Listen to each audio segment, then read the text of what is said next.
faint indication, so when we put the front of the bridge on, it'll show better. Okay, now let's put a little tiny highlight here. This is just a little brown and white. Just a little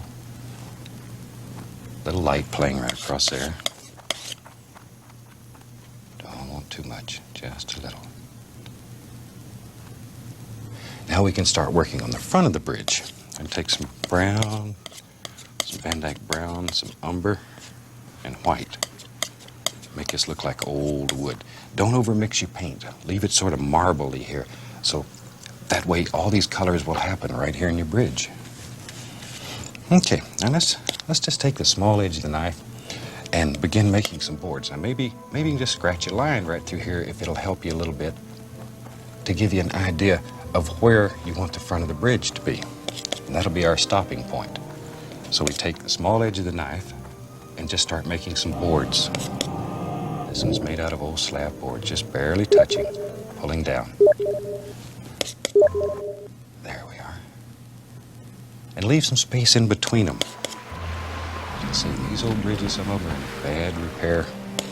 They've really been beat to death. Just want to make it look like old boards hanging here. There we go. Now then,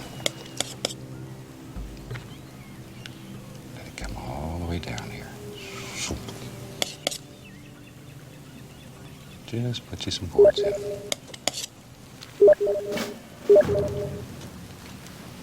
Wow, that bridge has really had a rough life.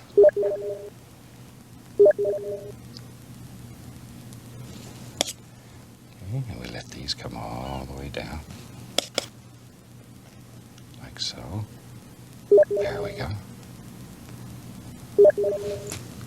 Now don't cover up all the dark, because back in here, we want to give the impression that we can see in and over. Maybe a little bit there. Angles are very, very important here. I want to make it look like we can see through this bridge. Keep this very dark, because it's all in shadow here.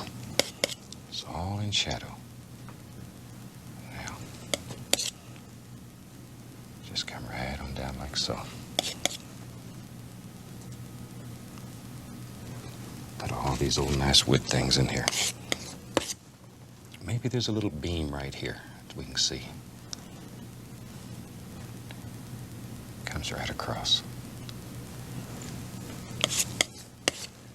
Okay, and now we can straighten up his edge a little. Give him a little more distance, a little more depth in the bridge. There we are. This is just straight Van Dyke brown. Now, if you wanted to, you can take a little bit of brown and create some boards here. I've just got a little tiny bit of brown on the knife, and just touching, just to create the illusion of wooden planks.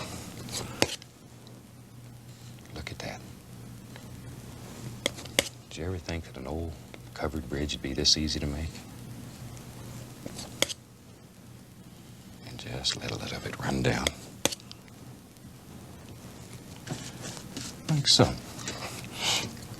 Now then, I want to leave this area right in here, very, very dark, to make it look like there's a recessed area and water down there. Might even take and add a little bit of brown right down here at the bottom.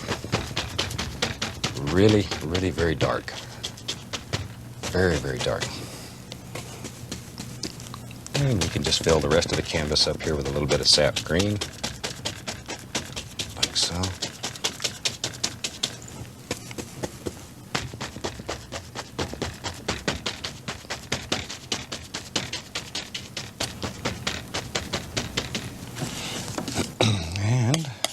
And you can. Now, we'll come right along here and put a little bit of highlight on the road. Just a little.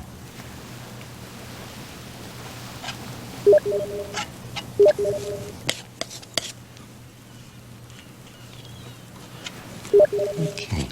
Now let's take the little liner brush and we'll take a little paint thinner and mix a little bit of this brown till it's just like water, very, very thin.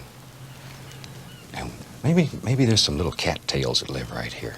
So we'll just put in some little stems, like so, and then put the little cattail in there. And we just push real hard with a brush, bloop, and drop them in. See how easy that is? Just to give some little indications. Make it look like there's water here without actually seeing any. There we go, just a few little indications. It's a nice one. Bloop, put a little fuzzy thing up on him. Okay, now, let's take the old fan brush, and we're going to add a little of the thinner to the fan brush to make his paint a little bit thinner. Load up some cad yellow, yellow ochre, and we'll put some sap green into it. There we are. And now we can begin deciding where everything's at. Maybe there's some little grassy areas right here that just come right down. Right out in the front. Just like so.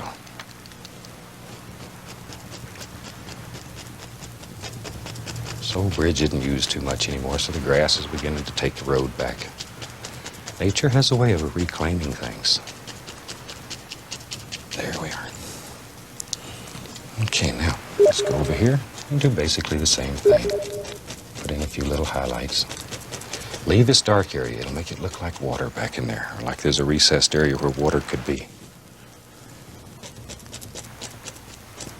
This is where you sort of clean up all the edges and bring it together. There.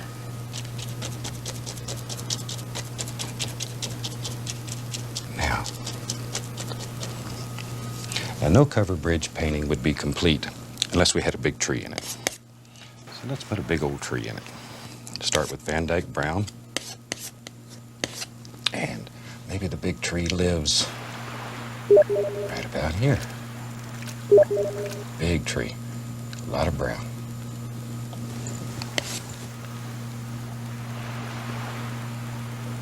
And we can just drop him right in. It's your world, so you put a tree where you want him. And when you're doing this at home, don't worry about copying exactly what I'm doing here. These are only guides. They're only to give you ideas and to stir your imagination and to show you how to make the equipment work. These are only guides because everyone sees nature differently. Put your dreams on canvas. Okay, let's give him a happy little limb right out here. There he goes. And maybe there's a big limb. There it is. Just comes right out. So the shadows the bridge. I can't carry anymore. Keeps it nice and cool in the summer.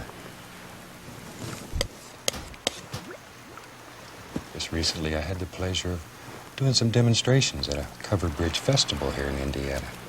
And I met some of the most super people. Fantastic people.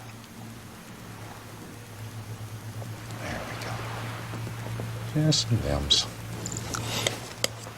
Now then, we can use a little brown and white, and I'm going to put a touch of permanent red in it just to brighten it up a tiny little bit. And we'll come right in here and just put some highlights right on this big tree. There. Now let's let it go. Like so.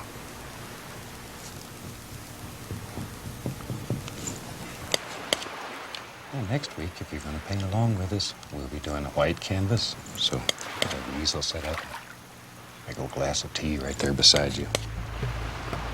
I'm an iced tea freak. I was raised in the South, and everybody there likes iced tea. One habit I never got over when I moved to